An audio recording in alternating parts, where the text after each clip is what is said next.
influenced a generation, and his legacy will live on for many more, not just in his country, but here too. Well, today people throughout our region have been paying tribute to Nelson Mandela, who sadly died at the age of 95 last night. Richard Slee has been meeting those people, remembering his life.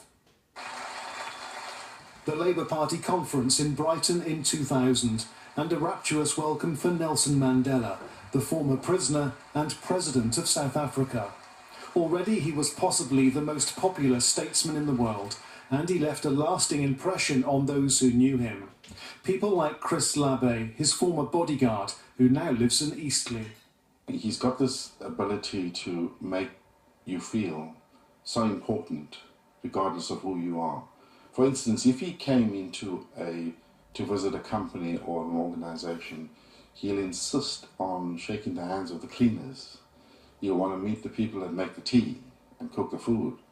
And so I got this impression that he was a very inclusive type of individual. Nelson Mandela visited the Queen at Windsor Castle, and the Duke of York, who was in Reading today, met him twice in 2000 and 2002. He was always looking on the bright side. He had no bitterness in him. I'm just really grateful for the opportunity of having had the opportunity of meeting him on a couple of occasions. He was just the most remarkable man. In 1997, Nelson Mandela received the Freedom of Oxford, and at Sussex University a scholarship is awarded in his name. Another early recognition of Nelson Mandela's achievements was in Southampton in the late 1980s.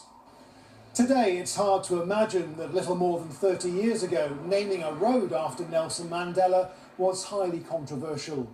To many people, he was still considered to be a violent political activist, and his supporters had to fight hard to get this accepted.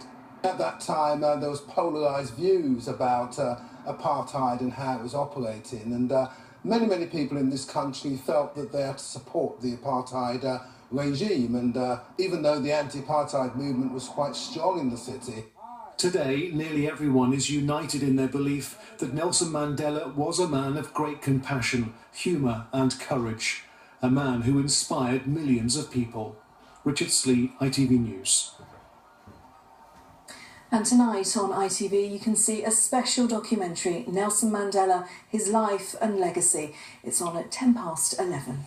One not to be missed. You are watching ITV News here in the Meridian region. Thank you as